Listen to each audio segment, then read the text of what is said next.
nongeye kugwikaze kuri Ndak TV. Uyu ni umwanya wagasobanuye. Filime tugiye kureba uyu munsi bayita The Princess Diaries. Ni filime yasohotse muri 2001. Ni nziza cyane, ugiye kuryoherwa ntugire ikibazo. Iyi yo ni Ndak TV. Mu gutangira filime yacu batwereka umukobwa witwa Mia Thermopolis. Ni umukobwa w'imyaka 15 ubu bana na nyina muri San Francisco, ariko ngo bakunda kugira isoni cyane. No ku ishuri ntago abayisanisha n'abandi bantu cyane, abagira isoni nta n'inshuti nyinshi abafite, baba bakunda kumunyuzura, harimo n'uyu mukobwa bita Lana Thomas. Mia wacu ariko abafite inshuti y'akadasohoka yitwa Lily Moskowitz. Ni inshuti cyane kubera bafite imico yenda guhura n'ukuntu bateye. Mia aba yarakunze umusore w'icyamamare ku ishuri ryabo witwa Josh Bryant. Uyu Josh Bryant aba ari sheri wa Lana umunyuzura Mia. Mia kubera gukunda uwo musore cyane aba ari kwibona mu mwanya wa Lana ari uri gusomana na Josh Bryant. Uwo munsi ku ishuri habaye amarushanwa ya debate, ndetse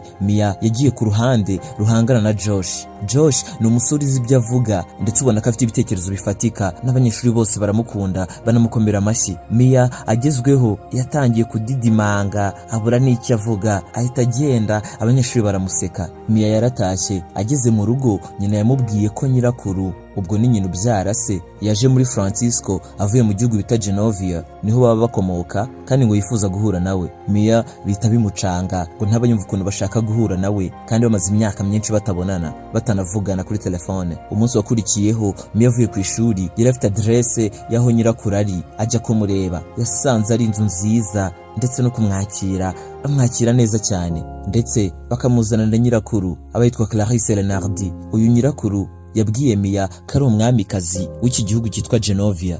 Genovia ngo ni ubwami buto bubarizwa mu Burayi. Yanamubwiye ko papa wa Mia ngo ari igikomangoma cy'ubu bwami bwa Genovia, ndetse afite n'ikamba, ariko ngo nyuma y'urupfu rwe ngo Mia ni ugomba gukurikiraho akaba umwamikazi w'iki gihugu, ngo ni nayo mpamvu yifuzaga kumubona. Mia mu kubyumva yabanje kugira ngo no mukecuru ari gukina, ariko nyuma y'akanya gato yaje kubyumva neza uburyo agomba kuba igikomangomakazi cy'ubu bwami bwose bwa Genovia. Uyu mwamikazi akaba na nyirakuru yamubwiye ko bagomba kwimukira muri Genovia, agafite inshingano nk'igikomangomakazi. Mia akibyumva ariko ahita abihakana, ndetse akiruka akagenda. Ageze mu rugo atonganya nyina ngo impamvu yamuhishe ko umuryango we ukomoka ibwami. Nyina ariko yamubwiye ko amaze kubona gatanya na se ngo bamwemereyeho kubaho ubuzima busanzwe, akajya kubana na nyina nyine. Ngo bari barapanze no kuzabimubwira ubwo aza bafite imyaka 18, ngo ariko ubwo se yahise apfa nyine atarayegeza, bagomba kubimubwira gutyo. Nuko yabimenye. Umunsi wakurikiyeho ari kumwe na wa mwamikazi ari we nyirakuru, ndetse na nyina mama wa Mia, bari kuganira uburyo bagomba kumwereka isi nk'igikomangoma cya Genovia, ariko ngo bagomba kubanza gufata igihe, bakabanza bakamutoza uburyo ibikomangomakazi byitwara. Ibi ngibi Mia ntago ababyumva, ariko nyina abasha kubimwumvisha uburyo agomba kujya ajya mu ishuri bakamutoza uko ibikomangoma byitwara, ngo kandi bigomba kuguma ari ibanga kugeza umunsi wo kumwimika wageze. Mia bamushakira no mu bodyguard, ni umugabo witwa Joe ugomba kujya amwitaho, ndetse bijyanye n'umutekano we kugeza umunsi azimikwa, isi yose ikamenya ko ari igikomangomakazi. Mia banamuha limousine izajya imutwara ku ishuri buri munsi, ndetse akajya agenda agafata n'inshuti ye bita Lily, bakajyana ku ishuri. Lily kubona limousine biramutungura, agasaramo gakeya, aba yishimiye cyane kuyibona. Mia aza kujya mu igaraje agiye gukoresha akamodoka ke gashaje, agasanga na $400 kugira ngo bagakore. Muri ako kagaraje ariko harimo umusore witwa Michael. Uyu Michael ni musaza wa Lily, ya nshuti magara ya Mia. Uyu Michael abakunda Mia, ariko Mia nyine nta nubwo bamuzi. Umunsi wakurikiyeho Mia atangira kujya kwiga uko ibikomangomakazi byitwara. Bamwigisha ibintu byose, kugenda, kubyina, kwitwara ku meza, n'ibindi byinshi bitandukanye. Buri munsi uko avuye ku ishuri Mia aza gufata aya masomo, kandi inshuti yonyine afite ni Lily. Atangira kumuburira umwanya, ndetse nawe agatangira kumva ari wenyine. Umunsi umwe umwamikazi ahamagaza umunyacangwe w'umutaliyani, n'umugabo ugomba kuza kwita kuri Mia. Ashimishwa n'ubwiza bwe, agatangira kumwitaho, amukorera ingohe, amushyira utuntu ku maso kugira ngo ase neza, ndetse akavuna n'amarinete ye kugira ngo atazongera kuyambara, ahubwo mushyiremo utulenze mu maso, ntazongere kwambara linete. Birangira Mia asa nk'umuntu mushyashya rwose utandukanye n'uwo yari we. Umwamikazi arabyishimira, ariko agasaba Paulo wa mutaliyani w'umunyacyangwe kubigira ibanga. Umunsi wakurikiyeho Mia ajya gufata Lily ngo baje ku ishuri. Michael mu kumubona atungurwa n'ubwiza bwe, ababona yabaye undi muntu mushya atari wa wundi asanzwe azi. Lily kubibona ariko we bisa nk'ibimubabaza kuko abatekereza ko inshuti ye ari we Mia yatangiye guhinduka nk'abakobwa banyuzurana n'ubundi ku ishuri. Lily ahita atuma Mia yambara ingofero kugira ngo ahishe umusatsi we mushyashya, bakabanza no gutonganamo. Lily abatekereza ko Mia n'ubundi muri iyi minsi ashobora kumusiga akamuta wenyine. Mia aza kubwiza Lily ukuri kw'ibijya mbere no kunagiye kuba igikomangomakazi, ariko akamusaba ko abigira ibanga. Bari mu ishuri, Lana k'agakobwa kamunyuzura bahita bamusaba gakuramo ingofero. Mia yayikuramo, bose bagatungurwa n'ubwiza bw'umusatsi we nk'igikomangomakazi nyine, abasa neza birumvikana. Bari gutaha, Michael asaba Mia ko yaza kuza ahantu ari buperforming. Michael ngo aba ari umusani, Mia akabyemera. Mia ageze ku ishuri yakiriwe n'abanyamakuru benshi bamubaza ku byo kuba igikomangoma. Iri banga ryamenyekanye gute, ninde wabivuze? Mia biramubabaza, atekereza ko inshuti ye Lily ari wo bivuze, ariko Lily akabihakana akavuga ko atari wabivuze. Babonye bikomeje gukomera, wa mwamikazi yarizi aza ku ishuri. Baje gusanga wa munyacyangwe w'umutaliyani Paolo niho wabivuze, yashakaga kuba icyamamare ko yakoreye igikomangomakazi. Makeup. Mu mugoroba wakurikiyeho umwamikazi yakiriye ibindi bikomerezwa biturutse ahandi hantu hakomeye ku isi mu musangiro wa nimugoroba. Ibintu byose byari biri kugenda neza kugeza ubwo Mia yatwitse ikote ry'umushyitsi atabishaka, akahita ashyira akaboko ke mu ndobo yuzuye urubura. Si ibyo gusa kuko yaje no guta akantu hasi kanyereza umuseriveri. Umwamikazi biramucanga akifata ku mutwe, ariko abashyitsi birabasetsa babona ari komedi. Ku munsi wakurikiyeho Mia yatekerezaga ko umwamikazi yamurakariye, ariko sibyo. Umwamikazi yishe imipangu yose yari afite kugira ngo amarane umunsi n'umukobwa we. Bagiye basohokera ahantu hatandukanye, bakina imikino Mia akunda, bajya no kurya ndetse no kwifotoza. Mu gutaha ariko Mia niwe watwaye. Mia agerageza gusubira inyuma, feri zaracitse, asubira inyuma gonga imodoka itwaye ba mukerarugendo bo muri San Francisco. Ndaho bagira zatembera Francisco muzitembera u Rwanda. Polisi mu kuza kubandikira ibayenda no gufunga Mia, ariko umwamikazi nk'umuntu w'umuhanga araza akavugisha polisi, bikarangira nyine nta kibatwaye. Ahubwo birangira polisi eje ikabaherekeza ikabacyura. Mia atungurwa n'uburyo umwamikazi yitwaye muri iyo situation. Abantu bose barishima. Mia akahita avuga ati nyogokuru umwamikazi wa danje. Umunsi wakurikiye asubiye ku ishuri yatangiriwe n'utwana twose tumusaba kadusinyira orthographe. Ubundi mbere nta muntu wamubonaga, ariko ubu niwo muntu bavuga cyane ku ishuri.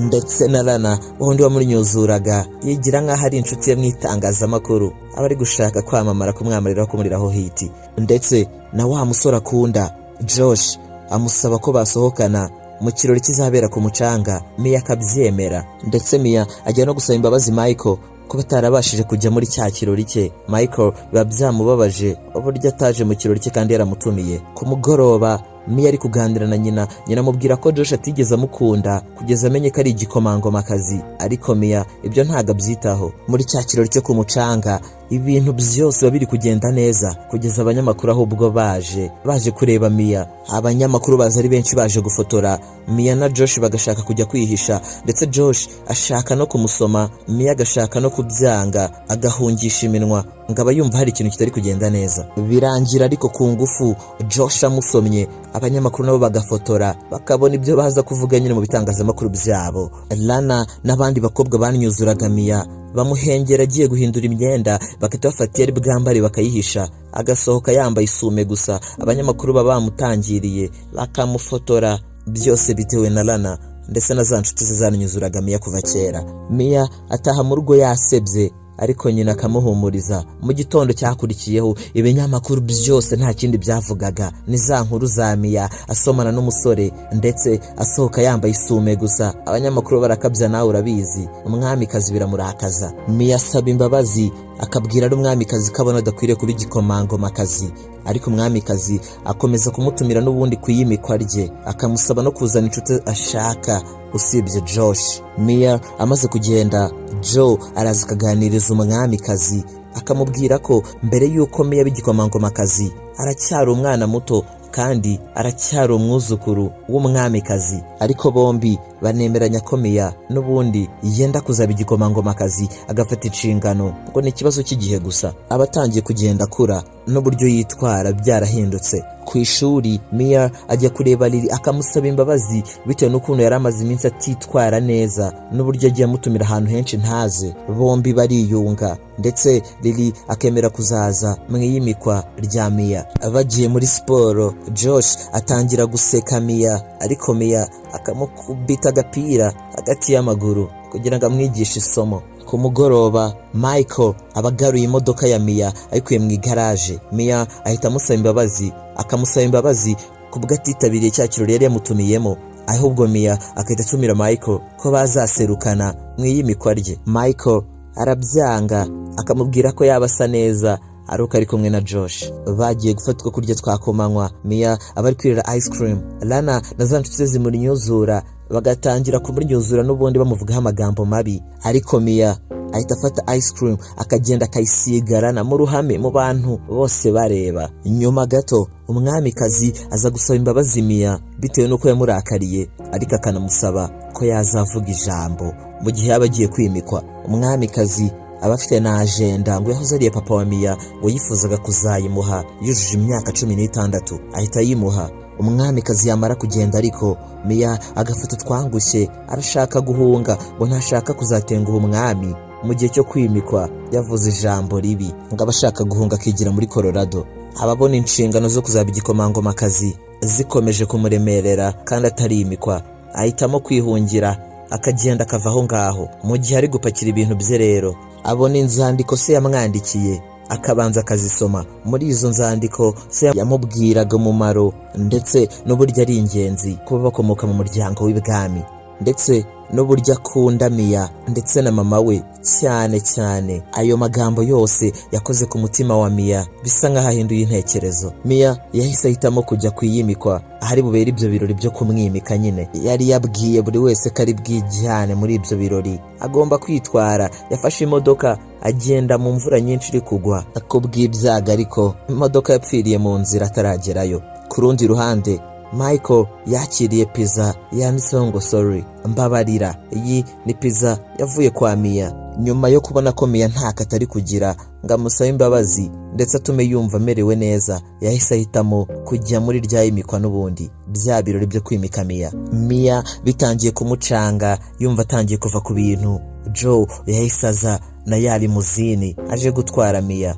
Mu gihe Mia yaratarahagera, ariko bari bamutegereje umwanya munini. Umwamikazi yahisemo gutangiza ibirori avuga ijambo. Ataragera kure, ariko yahise abona Mia yatose kuva ku mano kugera ku musatsi, ariko yiteguye kuvuga ijambo. Umwamikazi yahise ava kuri stage aho ikaze Mia mu gutangira, ariko Mia yatangiye kudidimanga nk'uko ajya bigenze ari kuvugira imbere y'abantu benshi, ariko yibutsa amagambo se yamwandikiye. Yahise avuga ijambo ryiza ryakoze ku mitima y'abari aho bose. Mu gusoza ijambo yahise abwira abari aho bose ko ari cyo gikomangomakazi cya Genovia. Abari aho bose bakoma amashyi. Umwamikazi nawe yahise amutamo ikamba. Nyuma y'akanya bamuhindurira n'imyenda, ahita abyinana na Michael. Bahise binyabya bikoza hanze. Michael amubwira uburyo amukundamo, bombi bahita batangira gusomana. Mu yandi mashusho Mia aba ari mu ndege yimukiye muri Genovia agiye gukora inshingano nk'igikomangomakazi. Mu gusoza filime yacu batwereka ingoro nini nziza cyane, n'ingoro y'ubwami bwa Genovia aho Mia agiye gukorera inshingano ze nk'igikomangomakazi. Mwakoze kubana natwe. Iyi ni Ndak TV. Kora subscribe ukomeze ubane natwe, ariko ubona udufilime twiza nk'utu ngutu buri munsi. Jya muri comment utubwire agafilime wifuza ko twazagukorera ubutaha. Iyi ni Ndak TV. Ciao ciao.